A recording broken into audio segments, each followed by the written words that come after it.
Alright guys, today we're going to be continuing our unit on the American Dream. So if you'll go ahead and get out your journals for your bell ringers, you'll have about 5 minutes to work on this. And what you're going to be doing is you will be reflecting on our poem from yesterday, I Hear America Singing by Walt Whitman. You can 100% pull it out and reread if necessary. But what you're going to be writing about: considering everything we discussed yesterday, describe the significance of the people described in the poem. So what people was Walt Whitman writing about in this poem? And then why do you think Whitman chose to highlight this group of people? How does this description add to the concept of the American dream during this time, like we talked about yesterday? So I'll give you about 5 minutes to work on that, and then we'll move on. Okay, so let's take a minute to discuss your bell ringer. So starting off with the first part of the bell ringer, the significance of the people described in this poem. What group of people is Whitman highlighting in this poem? Okay, working class Americans, right? Okay. And why do you think Whitman chose to highlight this group of people? We kind of touched on this a little bit yesterday. Okay, so they may be an underrepresented group in America. What else? Okay, these working class people are kind of the foundation of America. Okay, right. Those are all good answers. And then lastly, how does this add to the observed concept of the American dream during this time? How does this kind of add to that definition you wrote about from Walt Whitman's perspective during this time? Okay, so it kind of touches on those tenets we've been talking about, of people working hard in order to reach a certain level of success and obtain that American dream, right? Okay, great. So we are gonna go ahead and move on. Speaking of the tenets of the American dream, I want us to review those really quickly. So the first one, we've talked about these all week. Everyone can participate equally and can always start over. If you mess up, you can just, scrap everything and restart.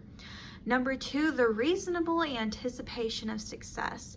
That's the one we just talked about. If you work hard enough, if you pull up your bootstraps and get down to work, then you will be successful. And then 3rd, success results from actions and traits under one's own control. You are in control of your own success. It's because of your personal physical traits, your characteristics, your intelligence, things that are in your control. And then lastly, if success implies failure, failure implies sin. So this is the belief that if you're in control of your own success, if you don't reach that success, then you have failed. And if you failed, then you obviously haven't worked hard enough. You obviously must have been doing something wrong. So as we've been discussing all week, these are of course debatable, and that's essentially what you're going to be doing in your final essay, is kind of debating on the validity of these and how they could work into or work against your own definition of the American dream. Okay, so this leads me into what we're going to be talking about today. Okay, in preparation of your essay at the end of this unit, we're going to talk about argument today. Okay, so these may be terms that you already know, but we're going to review them regardless, just to give you a refresher. So of course, an argument is just presenting a stance on an issue. Okay, so in this case, it'll be your stance on the American dream, your definition of the American dream. A counter argument is the opposite stance of an argument. So if you feel this way, this will be the opposite of what you feel. A rebuttal is your comeback to someone's argument or counter argument. Rhetoric is the art of using language effectively or persuasively. So how your words and your techniques in your essay are persuasive to your readers. And then lastly, your claim. Okay, this will be the main argument, the main thing that you're arguing. So I believe this is the definition of the American dream, and this is why. That's your claim, okay, in our essay at least. All right, any questions about these before we move forward? Super duper. Okay, so we are going to be moving forward with another perspective of the American Dream by one of my favorite poets, Langston Hughes. So, has anyone heard of Langston Hughes before? Okay, so if you have, you may have heard from him in history class, you may have heard of him in another English class, but he is a famous American poet, social activist, novelist, playwright, and columnist. He is originally from Joplin, Missouri, but he lived in New York for much of his life. He is best known as a leader of the Harlem Renaissance, which we're going to talk about in a minute here. And coincidentally, Walt Whitman, who we read from yesterday, was actually listed as one of his primary influences. So he was influenced by Walt Whitman's poetry. So maybe we'll see some comparisons today. But he is mostly known for his insightful portrayals of Black life in America from the 1920s through the 1960s. But we're mostly focusing on the 1920s here during the Harlem Renaissance. And of course, that's him right there. So the Harlem Renaissance, again, this may be something you have already learned about in history class or will be learning. So the Harlem Renaissance was an intellectual and cultural revival of African American music, dance, art, fashion, literature, theater, politics, and scholarship. And like the name gives away, it was mostly centered in Harlem, Manhattan, and New York City. And just like I just mentioned, this was mostly during the 1920s, spanning into some of the 1930s, okay? So much of Langston Hughes's poetry was written kind of in this revival for African American artists, okay?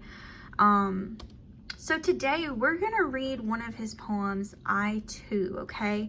So as we have done with most of our poetry, we're gonna start with a cold read, okay? We'll read it aloud. You won't have to do much thinking, just mostly listening. We'll read through it a second, maybe a third time, and I'll give you some things to be looking for, or we'll see, you know, what you may notice.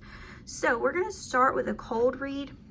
So I will read it aloud for you guys first, and then one of you guys can read it a second time, okay, after we talk a little bit.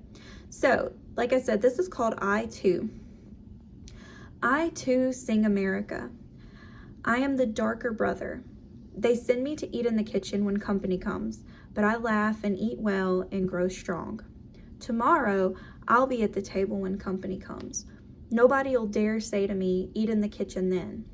Besides, they'll see how beautiful I am and be ashamed. I too sing America. So, what is something right off the bat that stands out to you about this poem? Just looking at it, not even thinking about what the meaning could be, what's just something that jumps out to you? Okay, that first and last line, right? I too sing America. Why does this sound familiar? Exactly right, okay? We just read a poem yesterday that kind of has similar words. I Hear America Singing, okay, by Walt Whitman. So, okay, so somebody already has made a connection. Somebody already sees the connection here. So we mentioned earlier that Walt Whitman was a primary influence for Langston Hughes. So what other connection do you see here? Okay, so that is exactly where I was leading, okay? It is almost like this is a part of that poem, right? So before we get ahead of ourselves, I want us to read through it one more time. And I want you to think about what we just talked about Walt Whitman's poem that we read yesterday. Think about your bell ringer this morning, the groups of people that Walt Whitman was representing in his poem. I want you to think about what could be the theme of this poem as we read through it a second time, and be prepared to discuss some of these things, okay? So who would like to read through our poem the second time? Okay, great. Thank you so much. All right, so we have read through our poem twice now, okay? So going back to what we were talking about before our second reading, okay, about this being kind of connected to the Walt Whitman poem we read yesterday. So you guys have already made the connection of, you know, how we mentioned Walt Whitman was a primary influence for Langston Hughes, okay? But what do you notice is different about Langston Hughes's poem versus Walt Whitman's poem? Okay, right. So Walt Whitman's poem is particularly representing working class Americans, okay? He never really mentions skin color, but based on the time period Walt Whitman is associated, we can safely assume that he is mostly talking about the white working class, right? So that is one perspective of America that we are seeing in Walt Whitman's poem. What is the perspective we are seeing in Langston Hughes's poem? Okay, obviously we are seeing representation of the darker brother, aka Black Americans, okay? So that is kind of who he's representing here. This poem was written in 1926, I believe. So at this point, slavery has ended, but Jim Crow laws are very much existent, particularly in the South. There's still much racism and lots of tension left over from, you know, the past couple of years. So in particular, looking at the first and last line that you guys mentioned earlier, I too sing America. Think about this poem as perhaps a response to Walt Whitman's poem. I want you to look back, because you probably still have it out from the bell ringer this morning. Look back at that first line of Walt Whitman's poem. Somebody read it aloud for me. Okay, I hear America singing. Now I want us to look in conjunction to the first line and last line of Langston Hughes' poem. I too sing America. So if this is a poem in response to Walt Whitman's poem, just looking at those first lines, I hear America singing, and he's saying, I too sing America. So while from Hughes's perspective, since I am not represented in your poem under the white working class, I am showing here that I also sing America. And what did we talk about was kind of the main theme of Walt Whitman's poem yesterday. Okay, so this kind of image of the working class of America, as we've determined today, all working together in harmony, everyone doing their own part for the collective good of America, right? So Langston Hughes here is obviously saying, you know, I do my part. I also work hard to bring collective good to America, right? So I should also be included in, you know, your singing of America. So let's look at it stanza by stanza and kind of break it down a little bit.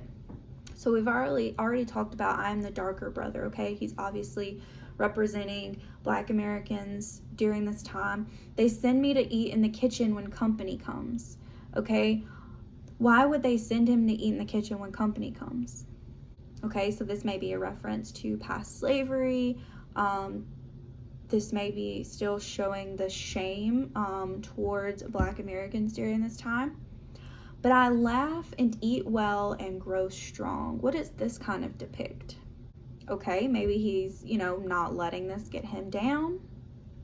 Okay, yeah, he's still choosing to go forward with his life, you know, live his life the best way he can, okay? Let's look at the next stanza. Tomorrow, I'll be at the table when company comes. Think about, okay, why would he say tomorrow right there? Like, does he really mean tomorrow is in the next day?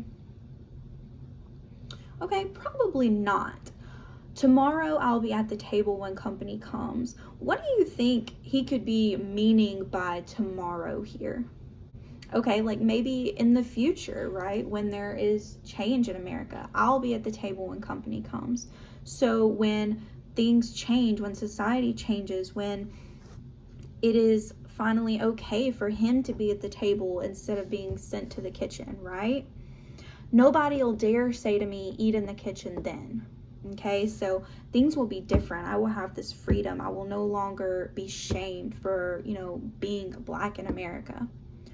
All right, next stanza. Besides, they'll see how beautiful I am and be ashamed.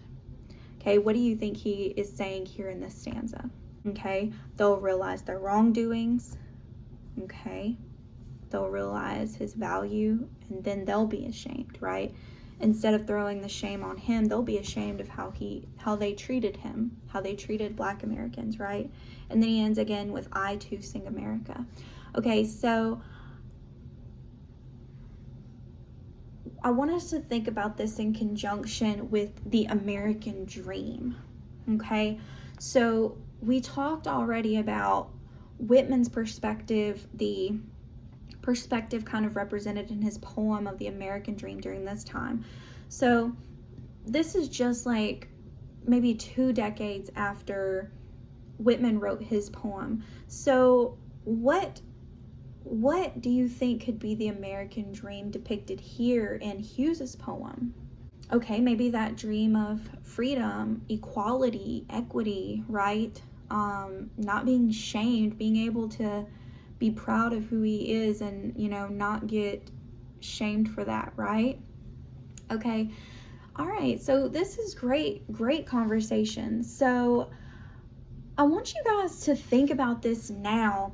We've talked about this being a response to Whitman's poem. So I want you to think about what we talked about earlier with argument and counter argument. I want you to look at these now as if,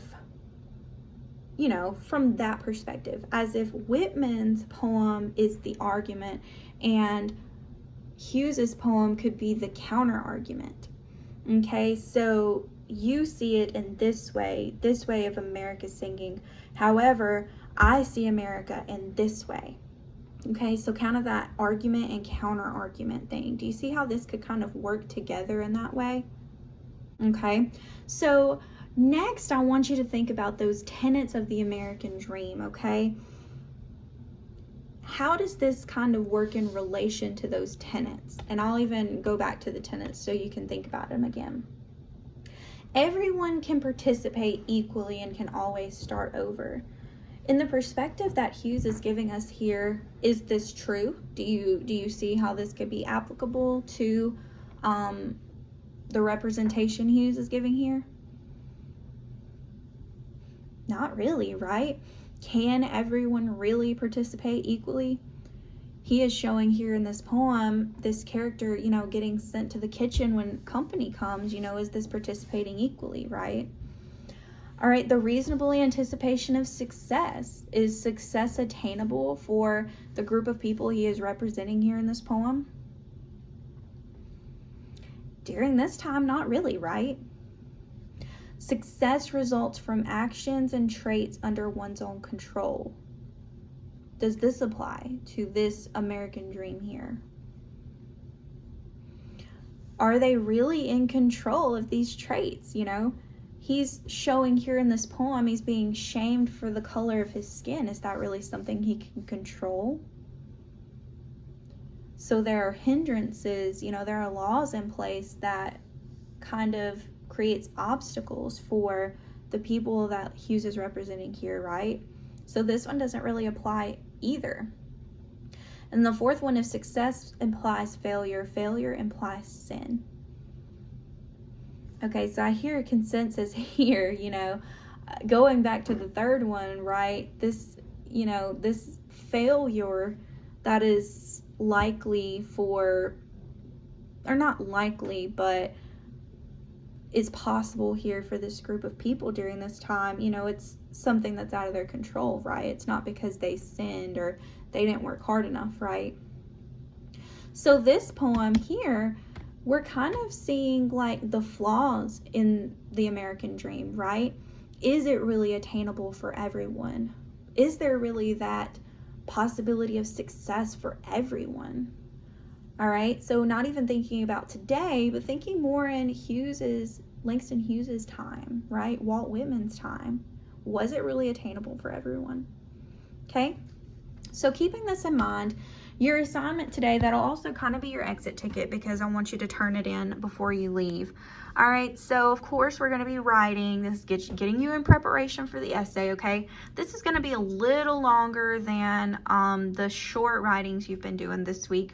So I want this one to be like 5 to 7 sentences. So a little bit of a longer paragraph here, but I mean, you have plenty to write about, so that should not be an issue, hopefully. So I want you to imagine you're writing from the perspective of Langston Hughes, okay? Put yourself in the shoes of Langston Hughes. Oh, that rhymed.